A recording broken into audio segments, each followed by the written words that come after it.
Football is a game that challenges you constantly, both physically and mentally. Whether it was good or bad, the most important play is always the next one. You got to worry about next week. Because one game doesn't make the season. That's one game.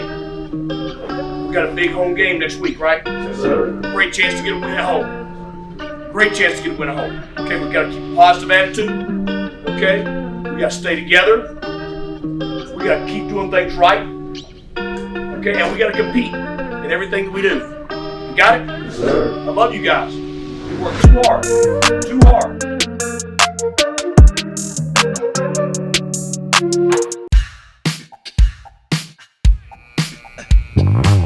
This week creates a new challenge for the Pirates as we welcome home Pirate Nation for the first time in a long time against SEC opponent, the University of South Carolina.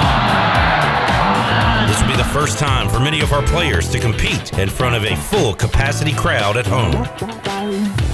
Dowdy-Ficklen Stadium is home to many special memories for Pirate football, but none of which have been without the loyalty of Pirate Nation. The anticipation around campus has been buzzing, so you can expect the Boneyard to be rocking this weekend as students look to make their own memories in Dowdy-Ficklen. We know that in order to be great, we have to have the most physically dominant and disciplined team on the field. This week we play for our pride and goals, and the name that is across the front of our jerseys, not the back. This weekend's anniversary of the tragedy of 9/11 also serves as a reminder of the sacrifices made to live in this country we call home. All right, this Saturday is the 20th anniversary of the 9/11 tragedy. Most of you guys were little kids or not even born yet. I remember exactly where I was that day. I was teaching a high school class, and one of my guys came in, one of the players, and said, "Coach, somebody just wrecked a plane into a building in New York City." So we flipped on the TV. We thought it was an accident. And the whole class sat there and watched as the second plane hit the other tower. I remember my wife was driving to a convention. They called her, said everybody back home. Every flight in the country was grounded immediately because they didn't know which ones had terrorists on them, which ones didn't. And the one thing is, our world changed forever that day. The single largest terrorist attack on U.S. soil. Over 2,000 killed because they were American. It's the only reason they were killed. Understand this. We get to do this. I mean, you get to go to college. We get to play this game. I get to coach.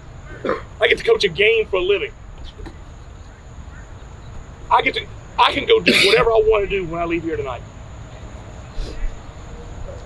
You have a chance to do whatever you want to do with your life. Don't matter where you came from. Don't matter what your last name is. Don't matter what you look like. You can do anything you want to in this country. Nobody can keep you from achieving your dreams. There are very few countries in this world that are like that. Why is this country like that? Because a lot of people have sacrificed their lives over many, many years so that you and I can be free. Don't ever take our freedom for granted, because a lot of people paid the ultimate price for it. A lot of people paid their life so that you and I can have this freedom. So Saturday, we got a big ball game. But it's also a day that we remember why we get to play this ball game. Because one of the many reasons or the sacrifices have been made since that day. Okay? That's why, guys, I want you to understand what that day was. Okay? Everybody got it? Yes, sir. Okay? And there's a lot of people, you'll see a lot of stuff going on. But I mean, just make sure we always are grateful that we have this freedom. Everybody good? Yes, sir. It's been too long since the last time we've seen you in Greenville. Pirate Nation, welcome home.